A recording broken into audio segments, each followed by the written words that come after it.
Hello everyone and welcome to a new video. So today we're just going to be doing a quick sewing project, and when I say quick, I mean it. I don't want this to take on longer than it needs to. But I recently had a big wardrobe clear out. I was feeling really overwhelmed by the amount of clothes I have. I'm very hesitant to throw things away. I usually don't throw them away. I usually donate them or sell them on Vinted or whatever. But I just was feeling really overwhelmed, and I find that if I have too much choice, I end up reaching for the same things, and then I end up not wearing the nice things because I don't want to put on the nice things because I don't want to wash them or I don't want to use them up. Do you know what I mean? So I had a big clear out, but what I realized when I was doing this is that a lot of my summer clothes are modern. So things like this dress, which is just a very plain black Uniqlo dress. Nothing here to it. And you might be surprised because all you really see here on the channel is me making clothes, but I actually do still buy, some high street items, and particularly for the summer. And I was trying to figure out why this is, because most of the fabrics in my stash are cotton, and so I don't really see why I don't make more summer day-to-day things. So that is what we're tackling today. We're going to be making a summer dress, but with a little historical twist. I wonder if maybe it's because a lot of the historical things I've made are like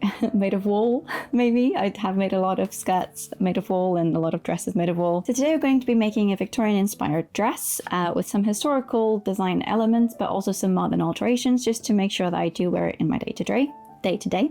My main inspiration is this dress from the Met, which is dated to the 1830s. It looks a little bit older to me. It looks like a really interesting mix of things, but there are some particular goals that I want with this dress. So goal number one is it has to be comfortable. I don't want to need to wear any foundational garments or anything underneath it. I want it to fit and flatter without additional steps. I want it to be light and and breezy for the summer. I'm going to be limiting things like linings or any sort of heavy structural things that I might have to add additional layers of fabric. And I want it to be machine washable. So I have pre-washed my fabric, but I'm also going to make sure that I might use more modern seam finishing methods. Things like I might actually just use my overlocker. And that's because I do really enjoy the hand finishing that I do, but a lot of hand finishing was made to be hand washed, and like it will hold up specifically for things that you don't wash a lot. But a summer dress, I imagine it'll be very sweaty in. So I might use my overlocker for the seam finishings. I will be including side seam pockets, and I will be making it shorter than floor length. I typically don't wear floor length, so it'll probably be calf length, T-length, thereabouts. But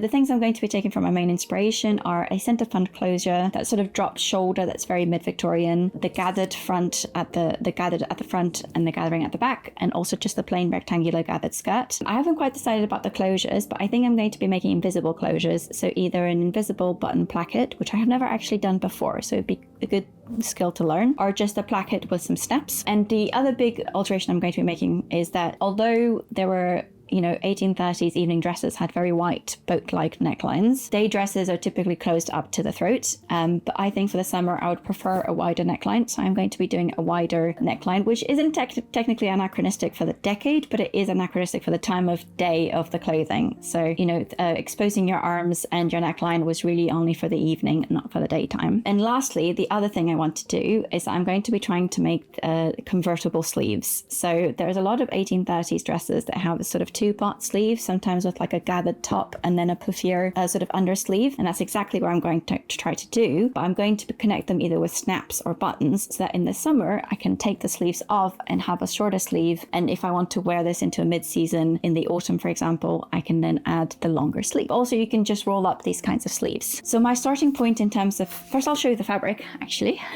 I've got 3 meters of this lovely 100% cotton in a check, and it's like this slightly crinkled fabric, and I quite like that about it, so I'm not going to try and ironing it out. And I have pre-washed it and dried it. I have 3 meters, which I think should be just about enough if I don't make the sleeves or the skirt too full. And then in terms of patterns, for my starting point, I'm going to be starting with my Garibaldi 1860s shirtwaist pattern. This is from a two-piece Victorian project I made a while back, which is a blouse and a skirt separates. I find I actually don't reach for them a lot. I think the blouse I often just forget I have, but also it sits a little bit weird on the arm because I didn't have enough fabric for the sleeves. And then the skirt has a bit of an odd waistband where it's slightly too tight, and so it tends to fold over unless I'm wearing foundational garments. So all of these will be avoided. I'll be adding ease to this pattern, which is something that's very un-Victorian, obviously. obviously, but that's where I'm going to be starting. So I'm actually going to do a mock-up of this, just because it's been 3 years since I drafted this and my body has changed since then, and I would rather not have any issues, and I don't have a lot of fabric, so I don't really have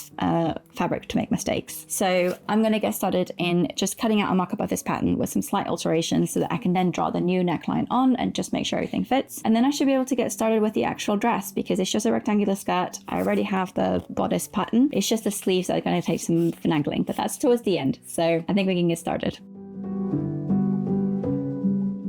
Okay, so we have a mock-up. Now, I did make some slight alterations from the start. The first thing I did is that I added a little bit of volume to the back just by tilting it, and I only added it to the waist because I don't want to add to the top. I just want to gather at the waist. So I kind of just tilted it. I'll show you what I mean when I make the actual final pattern. And I did the same from the front. So the front actually already had an extension because this pattern originally had pin tucks on either side. So I'm using that for the gathers instead. I'm not sure if it's going to be enough volume. Based on this, I'm not too sure, but I can always add at a later date. But I'm only going to be adding to the waist, not the top, because I want the top to fit quite flat like in the inspiration dress. But the first thing I actually need to do is to mark the waist, because this pattern doesn't have the waist marked because it was meant to be a separate. So it actually was just very long, as you can kind of see here. So all I've done was I cut the full length just because I don't want to guess where the waist is. And I've tied a ribbon across my waist because that's the easiest way, and I'm just going to mark where the ribbon is. So my plan for this dress is actually to have it stop at the actual waist, and then to have it stop at the natural waist, and then it's going to have like a 1 inch wide, almost like a waistband, and then the skirt's going to sit on that. And that just means that it's going to move the volume of the gathers just a tiny bit below the waist, so it doesn't add bulk to the waist. And that also make it more comfortable, because if you're sitting down and moving and you're expanding during the day like most of us do, then that won't be pushing against the bulk of the gathers on the inside of the skirt. It'll be a little bit beneath. So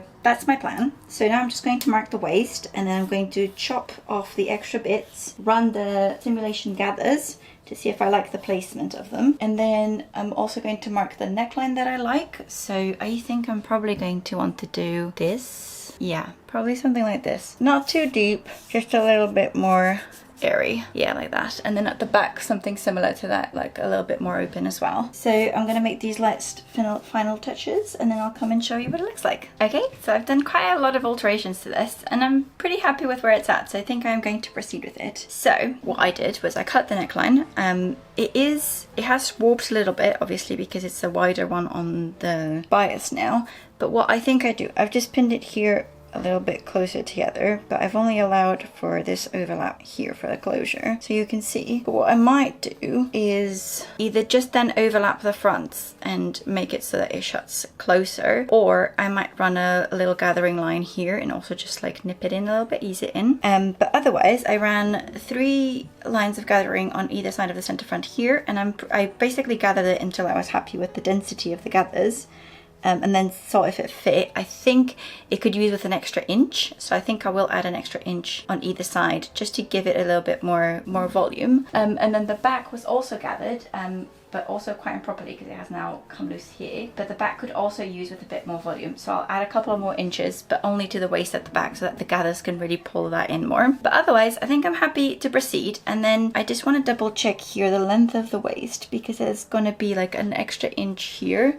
So I think I might need to bring up the waist here on the side to maybe about here. Yeah, bring up the waist across the sides there. And then they'll have like a little 1 inch waistband here, so I just want to make sure that it doesn't go too long over the waist. But otherwise I think I can transfer this to paper and then cut it out of my fabric. So let's get going. For small pattern pieces like this, I usually cut them on my sewing table, but it's otherwise occupied, so I suppose we're going onto the floor tonight.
So this is what the pattern ended up looking at. We have a front and a back. It's that simple. The back is cut on the fold.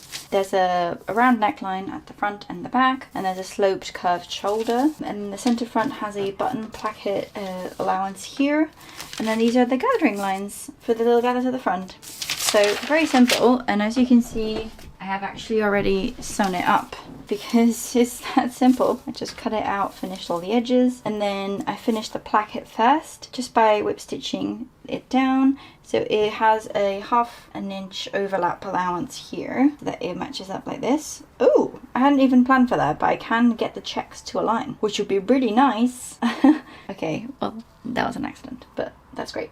And then I've also sewn 3 lines of gathering stitches just by hand here, which I'm going to gather up to fit and then stabilize. So let's have a look at that. Okay, so I've been working on the sleeve mock-up, and I just wanted to show you what it looks like. So this is my 2-part sleeve, as you can see here. It has a short sort of sleeve cap here, and then it has a puff sleeve. I have a few things to fix. I think this is too much volume for what I want. I had actually already tapered it into the wrist by a couple of inches, and I think I'm going to taper it in by another few inches, probably 2, maybe 3 inches, just to get a little bit less volume. And I'm also going to taper it in by a few inches at the top as well, just to be a little bit less. But I'm also going to expand the cap sleeve by about 1 inch because I wanted it to stand away from the gathered sleeve a little bit more. You can see that it's kind of very fitted at the moment, so I'm just going to add 1 inch, maybe 1.5 inches, just of ease, so that it stands away a little bit more. And then I'm going to be able to hook the bound edge of this sleeve to the inside, which means I also have to extend it. I'm going to extend it by 2 inches. But otherwise, I think that's about what I had envisioned for this. So then my idea is to have this one have a bound top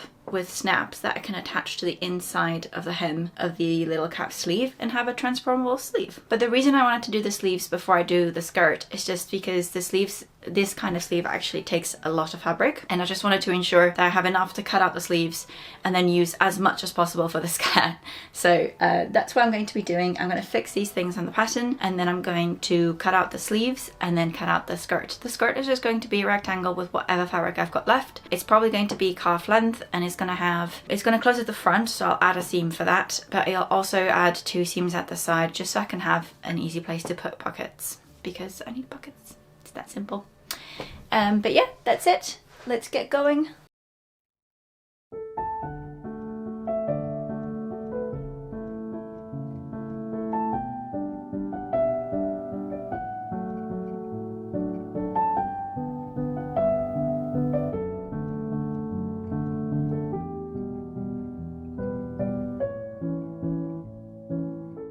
Did you think I wasn't going to put pockets in just because I didn't have enough fabric for pockets? Incorrect. Have you heard of a faced pocket?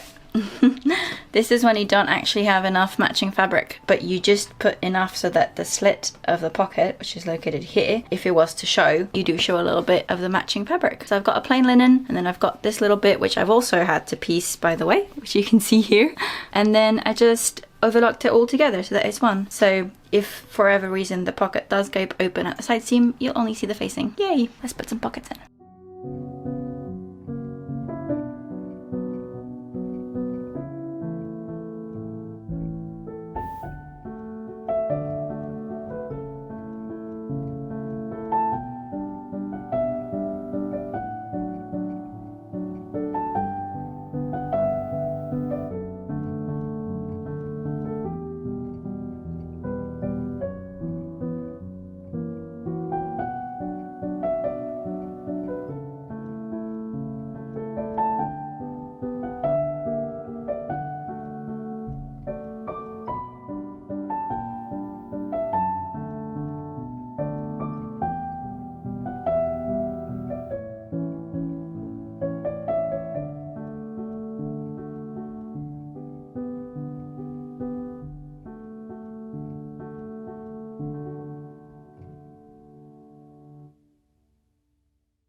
Okay, so we're tackling the sleeves, and one of my goals for my 2026 sewing was to try and do something new in every project, or at least something that, you know, I don't usually do. And it can be anything. It can be like a different type of seam, or today is a different finishing. So usually for cuffs, they go all the way up to the wrist. I leave a little openings, usually a few inches, and then I just close it with buttons or hooks and eyes, and it usually just meets two and sometimes gapes open. That's not a bad finish at all. It's just what I've always done because I've always been a little bit lazy. But today we're going to try something different. So I've brought out my trusty Singer sewing book, which is from I think the 70s or the 80s. I was just looking for a different plain finish. This is not going to be like a proper vent because you actually have to take that into account when you're cutting the sleeve, which I didn't know. So we're actually just doing a little bit of a different, nicer finish that is for an overlap. So the first thing you need to do is to sew your side seam. So I've just pinned my side seams here, and I showed you how I did the gathering stitches at the top and at the cuff, and I've just pulled those two until they're the same size as the top of the armhole and the cuff. And then it instructs you to use some straight seam binding. This is something you used to be able to buy, like pre-made seam binding, and I think you still can, it's just not super common anymore. But all I'm really using is a finished ribbon, really plain weave like this. That was just in my stash in a complementary color. It's just finished on both edges, and you cut it to be as long as your slit, which in my case is 4 inches, but also with a little extra, so it's actually 4.5 inches. And now I'm going to sew that seam, then I'll press the seam open, and then I have to attach the little seam binding to the cuffs, to the cuff slit in a couple of different ways. So let's sew the seams fast.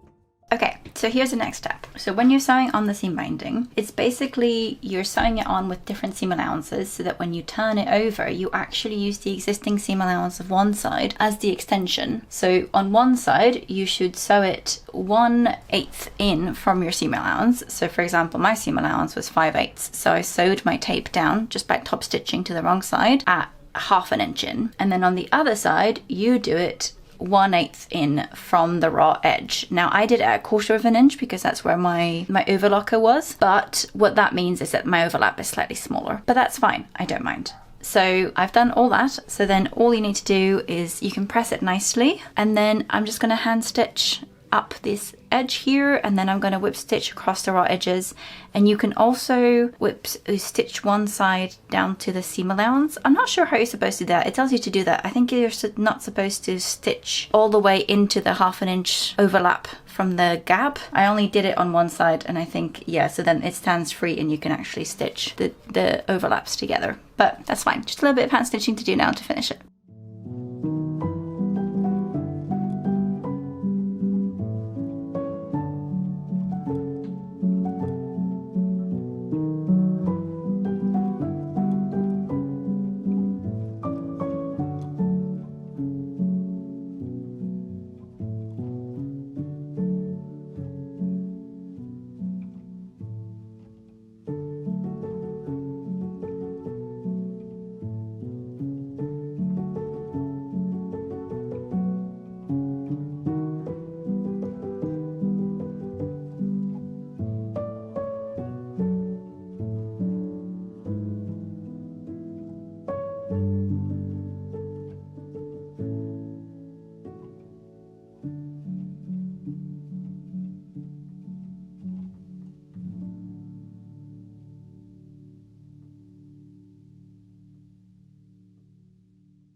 Okay, so one of the last things I had to figure out is actually the skirt closure. Because if you think about it, if your top part of the dress closes at the center front, your skirt should also close at the center front, unless you do what is called the dogleg closure. This is very common in Regency dresses, but in particular, that comes to mind, and that's when I've done it before as well. I don't really want a dogleg closure for this. And so I was zooming in on the museum photo of the one dress that has mostly inspired this project. And what it seems to be is that they've cut a slit into the skirt that it doesn't actually have a placket properly. It's so discreet, it's kind of hidden by the gathers. So that's going to be my plan as well. However, you may recall that I cut my skirt just as rectangles, so there's no center front seam where I could put that slit into. So instead, what I'm going to do is I'm going to take my rectangle here, which I've sewn the side seams for, so I could put the pockets in before I forgot. And I'm going to mark the center front of my panel, and then I'm going to mark a 3/4 of an inch deep at the top and about 5 to 6 inches in length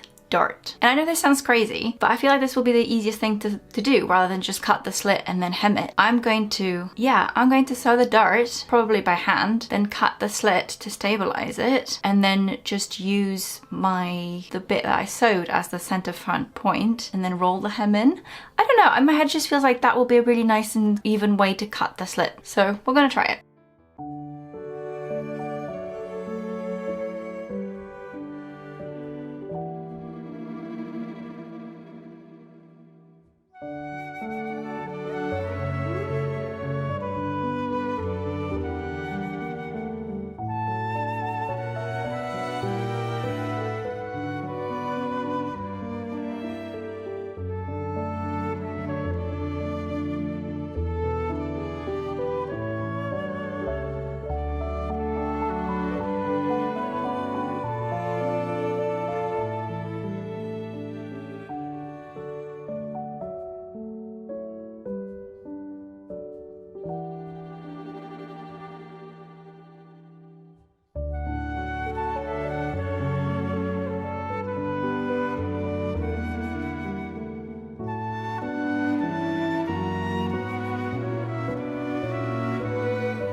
So it has been a little while since we've done a significant amount of gathering here on the channel, so I thought I would give you a quick overview and a few tips in case you're facing gathering meters of fabric like I am at the moment. So there are a couple of tips I wanted to say. So typically what gathering is that you run a length of running stitches either by machine or by hand, and then you pull up that thread to compact the fabric. By machine you're working with 2 threads, the top thread and the bobbin thread.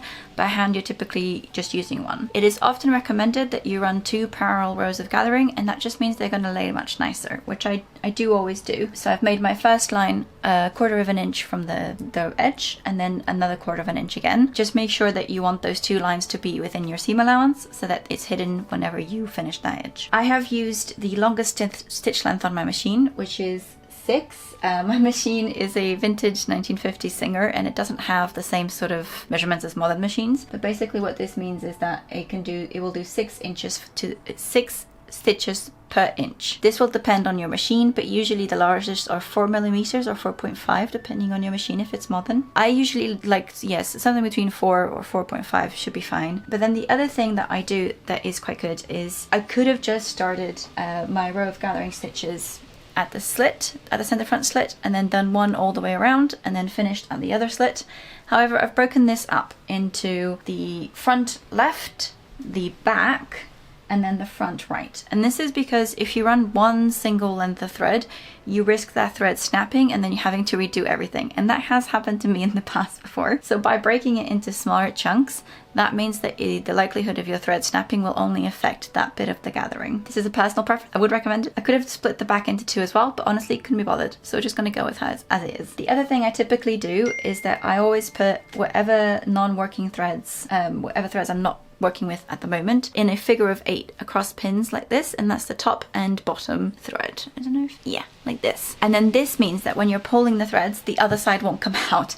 That has also happened to me in the past. And then I just, from the figure of 8, I just release whichever threads you're pulling together. Now for machine stitching, I usually pull on the bobbin threads, and in this case it's really easy to tell because I've actually got a slightly different color on the bobbin because I didn't have enough of the right color. And so all you really do to gather is that you just pull on the bobbin threads gently and slowly, and then you sort of move the gathers down like this. So you just gently pull on the thread. Now you'll find that depending on your machine tension and the length of your stitches, these might be easier or harder to gather. The smaller the stitches, the harder it is to gather, and the more likely it will be that you'll pull too hard and snap your thread. So just make sure you go slowly, take your time. And then what I usually do as well is that I take the slack that I've gathered now from my bobbin thread, this extra thread here, and I usually run it either along a pencil or a ruler like this. And what that means is that it's no longer wrapped around my fingers and it won't hurt as much, so I can just use that to pull, and it does really help. Now the last thing I wanted to mention is that I've not done it for the front because it's not as big as a length, but for the back, which is like the full width of the fabric, so 1.40 meters, I do want it to gather kind of evenly. So what I've done was I marked the half of the panel just by folding it, and then the quarter with pins, and then that means that when I'm gathering I can measure to ensure that these quarters all measure the same, so that it's gathered evenly across the whole of the back shape, rather than one side is really densely gathered and the other one is a bit looser. So I have a lot of delicate work to do here, but hopefully once this is all gathered I can just attach it to the waistband and move on. I do typically like to attach it as soon as possible because I never know when a thread might break, so I usually try and do it all in one go, so I better do it quickly.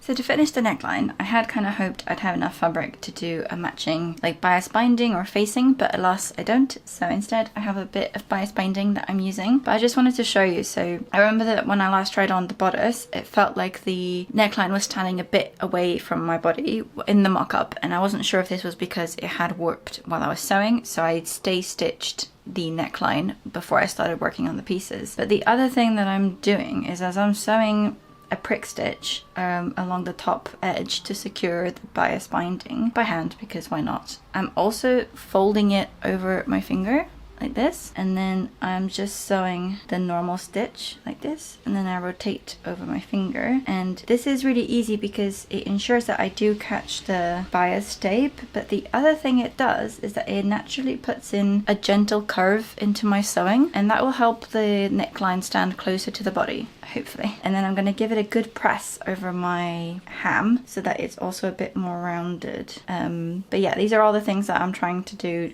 to prevent the neckline from stretching or gaping. We'll see if they're effective in a second, I suppose.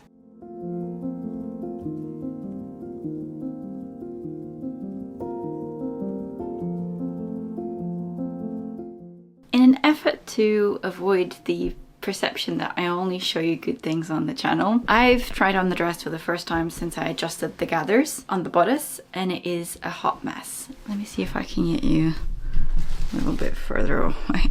So I guess I'm showing this to try and understand and think through how I can fix it. So we're going to try and fix it. I was actually trying it on to see if the detachable sleeve thing worked, because when it was on the mannequin, the sleeve was actually hanging out. The weight of it was revealing the sort of underbit here. This snap has snapped. I need to put it back on. But otherwise, I think the detachable sleeve works, because then all you really have to do is just go like this. Just pull the snaps off, and then you've got a cute little dress. I think I need a couple more snaps just to make it work perfectly. But the issue lies here. The dress is too long on my waist, which makes it look really frumpy. So it's about an inch. can kind of tell here, this is my waist and the dress is here. So it's about an inch too low, and I think that's because I didn't quite, I don't know. The neckline is also too gapey, but what I've done actually when I finished it is that I just did this bias binding as a facing, and I didn't sew through the ends. So I'm gonna run a ribbon through here, secure it on one end, I gather it gently, and then secure the other. However, this is a little bit trickier because I sewed on the bodice first and then the skirts, so it's going to be more annoying. So there's going to be some unpicking and some resewing, and I think unfortunately, yeah, that's just the only way I can do it really. So I'll unpick it and then I'll restitch it so that it is like, I don't think I can do a full inch up at the front because that's where the gathers start. So maybe I'll do 3/4 of an inch at the front and then an inch at the side, just to pull it up like this, and then I can work on positioning snaps here to close the skirt. But I really want to make it work because I feel like it could be a cute, really comfy dress. So there's a lot of space here, which I haven't really thought too much about yet, but we're just gotta keep going. So it's time for the unpicker. Okay, so I have kind of fixed it, but you wouldn't believe what's just happened. I had to redo it like 4 times, basting and unbasting, and that's because this is the difference. Don't know if you can quite tell. Oh, this side is better. That's like 4 inches I've taken out of the back and the sides. So every time I repinned it, it didn't seem to be moving at all. And what I think has happened is that because a lot of this is cut on the bias, it's just stretched and it keeps stretching. But also because I was using the crinkle, every time I ironed it, it became bigger because when the crinkle is ironed flat, there's more fabric. So yeah, a mess. But I think I've got to a point now where it will work. So I am going to trim back all of this excess and I'm going to refinish the waistband by hand. Basically refinish everything that I had to undo, including a couple of snaps. But I think it's okay now. And then I can proceed with finishing the snaps on the sleeves and also the hem. And then I'll be done.